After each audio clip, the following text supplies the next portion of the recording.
मित्रांनो, गावठी गोठा या चॅनल मध्ये प्रथम आपलं स्वागत आहे. चॅनल आपला नवीन आहे. चॅनलला लाईक करा, कमेंट करा, सपोर्ट करा आणि जर चॅनलवरती नवीन असेल तर सबस्क्राईब करा. आपण वेगवेगळे शेतीविषयक किंवा जे लहान लहान शेतकरी आहेत त्यांच्याकडे गाई म्हैसी किंवा शेळ्या पालन केलेले आहेत त्यांचा आपण या चॅनलमध्ये सगळा जीवन प्रवास किंवा त्याच्यापासून काय फायदे वगैरे आहेत ते सगळे पाहणार आहोत. तर आज आपण आलेलो आहे गोंशी या ठिकाणी. तर यांच्यापाशी आलेलो. प्रथम पहिल्यांदा तुमचा परिचय सांगा. तुमचं नाव काय? गोंशी सुहास मारुती पाटील, गोंशी, मुक्काम पोस्ट वाघाव, तालुका कराड, जिल्हा सातारा.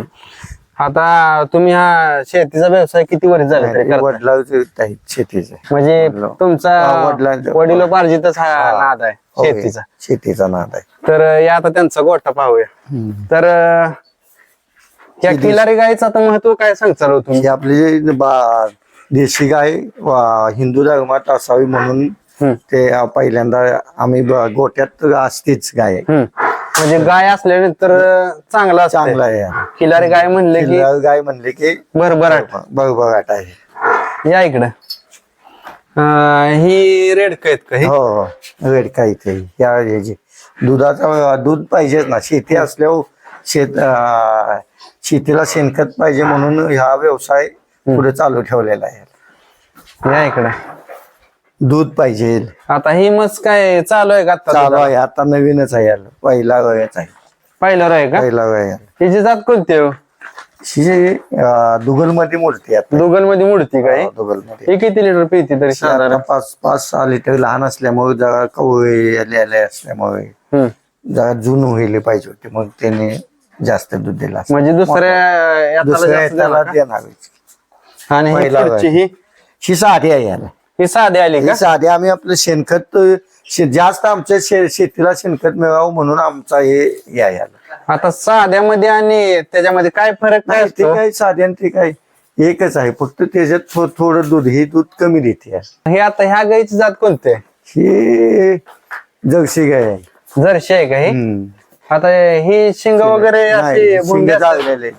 लहानपणी जागले ते. आता हे जे बघा, हे जागलेलं नाही, आता शिंगाची येणार. शिंग येणार. हिचं काय सांगाल किती पिळते? 15 ते 20 लिटर पिळते. हा, म्हणजे आता गाभण आहे. आता तिला 9वा महिना लागणार. 5 तारखेला 7 तारखेला लागेल असं आम्ही तारखा लिहितो. बघा, ही जी तारखा ही जी आहे 6-9 ही जी आहे. आता तुम्ही आता सांगताय ह्याच्या मागे खर्च किती असतो खुराकाचा? त्याचा खर्च निम्म्याच निम्मी येतोय. खुराका घरचा माणूस असेल तर चांगला आहे, पण नुसतं गड्यांच्या जमत नाही. घरचा माणूस शेतीत पाहिजेच एक, म्हणजे जमतंय समजा. आणि आम्हाला जास्त शेणखत पाहिजे म्हणून आम्हाला आपलं ही समजा जवळ शेती आहे, त्याच्यासाठी आम्ही केलंय. हे बी गाभणच आहे याला. हिचं काय वय आहे? शिजा आता ते तिसऱ्यांदा आहे. हिचं काय महत्व सांग चालू?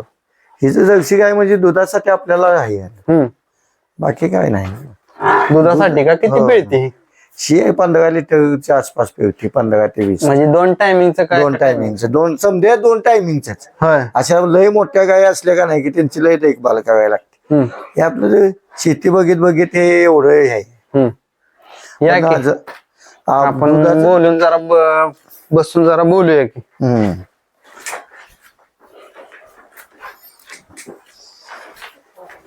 ही बारकी रेडक पण आहेत का? पाहिजे त्यांची आहेत. तिन्हीची 3 आहेत. आता हे वासरू या गायचं आहे याला. वासरू घ्यायचं आहे का? आता ह्याला ठेवलंय काय? नाही, अजून ही पेत याला नाही. म्हणजे आता घरी काय ठेवायचं मनात? नाही मनात आहे, पण बघायचं आहे जरा पळवून. हा, मग आता तुम्ही सगळं हे दाखवलं गोठा वगैरे, तर यातनं प्रॉफिट वगैरे असं किती मिळतं? प्रॉफिट आम्हाला चांगलंच मिळतंय. शेणखताचं आम्हाला भरपूर प्रॉफिट आहे. आम्ही जास्त शेणखत शेती ज्यादा असल्यामुळं शेणखताला आम्हाला भरपूर. ह्याच्यात 25 ते लग्न बघा की एकाला 70-80 हजाराचा शेणखतातच आमचा प्रॉफिट आहे. होय. आणि दूध घरचं मिळते. दररोज 2 लिटर न तर बघा की 4 लिटर घरात. आम्ही 10-12 जण आहे, मग 4 लिटर घरात दूध लागते. आता 50 न 60 न धरलं तर किती झालं? 2,500 7 ती एक झालं बघा, 1 लाख 1.5 लाख. तसं गुरु असली का नाही पैसे मिळते ते चांगले.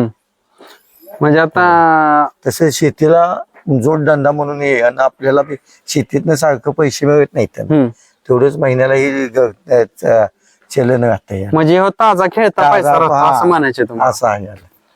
मग आता तरी एका गाईला असं महिन्याला किती खर्च असतो? एका ते काय दूध देण्यावर 20 लिटरला असलं तर तुम्हाला 3 पुते लागणार. आता 1700-1800 रुपयाला पोत आहे. 5-6 हजार खर्च येणार एका गायला. हो. मग तरी असं खाद्य कोणतं घालतात त्यांनी, कोणत्या प्रकारचं? काय नाही, इंद्रनील परत समृद्धी असं जे आहे त्या कंपनी ह्याचेच घालतो याला. जास्त हिराचं चालतंय आता. परत ते ही बी चालते, समृद्धी बी चालते. पेंड असते ती काय प्रत्येकाच्या आवडीव आहे. शेतीला म्हणजे शेतकरी म्हणले की हा व्यवसाय केला पाहिजेच. आणि ते शेतीला हे असल्याशिवाय त्याला काय काम, जोडधंदा असल्याशिवाय काही फायदा नाही. पैसे तसं येणं पैसे चांगले मिळते तेच. म्हणजे मिळते तेच पैसे मिळते ते. मला काय लोक अशी पण बोलली की ज्यावेळेस आपण हा व्यवसाय करतो त्यावेळेस आपण स्वतः मालक असतो, ह्याला आपल्याला कोण सुपरवायझर किंवा एखादा कोण नसतो, आपण मनाचे मालक. पण यात आपण आपल्या मर्जीने राहू शकतो. आता तुम्हाला कोण माग लागू शकत नाही की बाबा ते सोडून देऊ शकत नाही ना. पण तुमचं तुम्ही व्यवस्थित जसं तुमचं ही वाटतंय तसं तुम्ही करता ना. बरोबर आहे का ना. आता शेळ्या पण तुम्ही पाहिल्यात ना, त्या पण बघूया की. चला.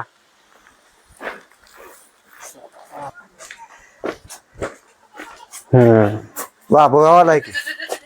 आता ह्या शेळ्या आहेत का? शे समजा बिठल मध्ये मध्ये आणलं, त्याचा क्रॉस झालेला आहे बोकुड. आणि हे ते शेळी पालन आपलं पहिलं आमचं होतं, ते आता मोठं केलेलं आहे. आता साबण आहे कुठं ते आपलं वैयक्तिक आहे आता हे शेळी पालन तुम्ही केलंय, त्यात काय फायदा त्या बोकडात हे चांगला आहे तसा फायदा. पण आपलं ते थोडं आहे याच्यातनं फायदा. होय. मग आता त्यांचं ह्यांचं जुळतं का गणित? जुळतं यार, चांगला आहे यार. उलट असा बोकुड पाहिजे प्रत्येक शेळी पालनात, असा एक बोकुड पाहिजे म्हणजे काय बघायला लागत. आता ह्यातून किती तुम्हाला तरी प्रॉफिट किती वर्षाला निघत? ह्याच्यातनं प्रॉफिट आहे. आता एक कमी आहे आमचे की आम्हाला 50,000 रुपये सहज देते, वर्षाला देते. महिन्याला 5-1,000 मिळते. एका शेळीपासून किती फायदा असतो? नाही, ह्याच्यात कसं होतं, आता तरी वर्षातनं 2दा येते, 1.5 वर्षातनं असतो आपला फायदा. पण आपलं चांगलं आहे. शेती ज्यानं शेती करायची त्यासनी पाहिजे तेवढंच आपलं हातभार शेतीला लागतोय पैशाचा, म्हणून हे ठेवलेलं आहे. म्हणजे शेतीला त्याच्यामुळे अनाथ तर माणसं जाते ती. आणि मेन खात भेटते तुम्हाला, खात भेटते. आणि त्याच्यामुळे अनाथ जाय येते नाहीतर कशाला जाते ती माणसं. तुमच्या घरचं शेती वगैरे ही सगळं शेती आमची, महिला वगैरे काय करते? नाही, महिला अजिबात नाही. तुम्हीच सगळं? हो, आम्ही 2 जण आहे. तर मित्रांनो, त्यांनी आपल्याला चांगली माहिती दिली कसं त्यांचं नियोजन असतं, किंवा शेती केली तर शेतकऱ्यांना हा जोडधंदा केलाच पाहिजे. शेळ्या किंवा गाय म्हशी पाहिजे, त्याच हे पाहिजेच. आणि त्यांच्या दावणीला मेन म्हणजे खिलार गाय पण आहे. त्यांनी महत्व सांगितलं, खिलार गाय असली की आपल्या दावणीला भरभराट राहते कायम. तर दादा, तुम्ही एवढं सगळं सांगितलं त्याबद्दल धन्यवाद. नमस्कार.